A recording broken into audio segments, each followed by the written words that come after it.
This is Jordan Tower with JT News. Make sure you smash that like button, smash that subscribe, and let's get right into the news. Okay, so Wendy Williams lets it be known in her documentary, film, whatever, on Lifetime, that her and Eric B. had a thing back and forth, and he would never give her any real phone number. It was all with beepers. This had to be like the early 90s or something, late 80s, early 90s. And basically, I guess he at one point got her knocked up and she had to go to the clinic, and she reveals all that. People save that kind of stuff for their movies, But then we got... We'll move on from that because it's just to sell the movie. We already know what that is. Drake is working on his album still, okay? Laser focus in the studio. They keep trickling out stuff to get people all excited. And my question is he going to diss T.I.? I think he is. He has to on this album.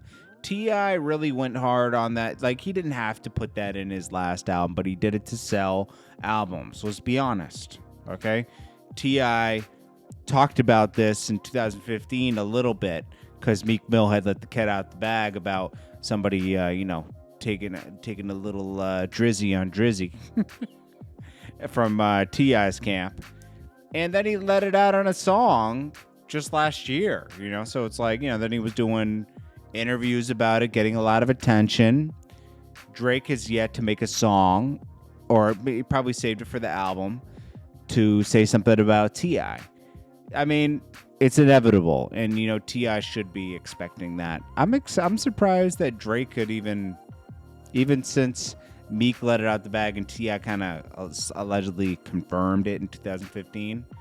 Like, why even be around somebody like that? It's like T.I. talks all that positive stuff, but it's like, I don't know. That stuff should be. That's a embarrassing situation for T.I. having one of his crew members do that. It's corny. Anyways, next up, Conway goes on the Joe Budden podcast and lets everybody know that their Griselda's fine. We already know that there had to be some problems within the camp because they were both, him and Benny, sometimes Westside tweet certain stuff. They probably have, that's normal. They're if they're having that brotherly relationship in business, you're going to have a couple disputes here and there. It is what it is. But anyways, everything's good, and don't worry, they're not going to... they should always stay together. You're always better together.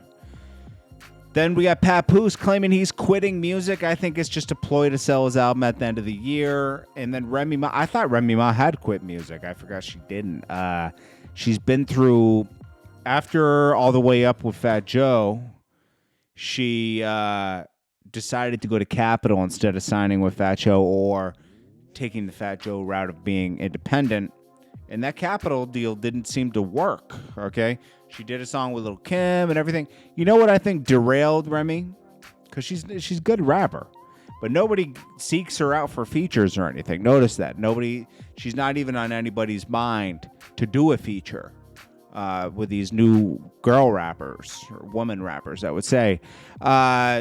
It's because, that whole thing with Nicki was just so messy. Because when she first came home, she confirmed that her and Nicki were cool and they, talked everything out. And then she decided to start taking subliminals at Nicki for like a couple months. And then eventually Nicki said something in reference to her. And then she went out with a sheather. And then it was just messy at that point. And that's what you're going to remember about Remy. I think that was a wrong move, but it's a chance move. It could work, it could not work.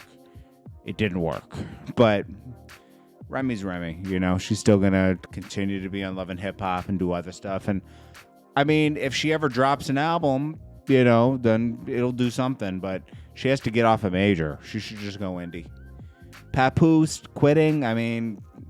Okay, I don't think he's ever gonna quit.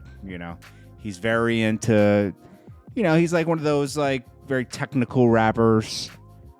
I would put him up there, he's very good at being a technical rapper, and it's just like he's not the best at making songs, but he's a great rapper, you know. So I don't think he can ever quit, because I think, yeah, obviously he thinks about it all day, which is not a bad thing. It's just he's gifted with that, you know, like it's just part of him.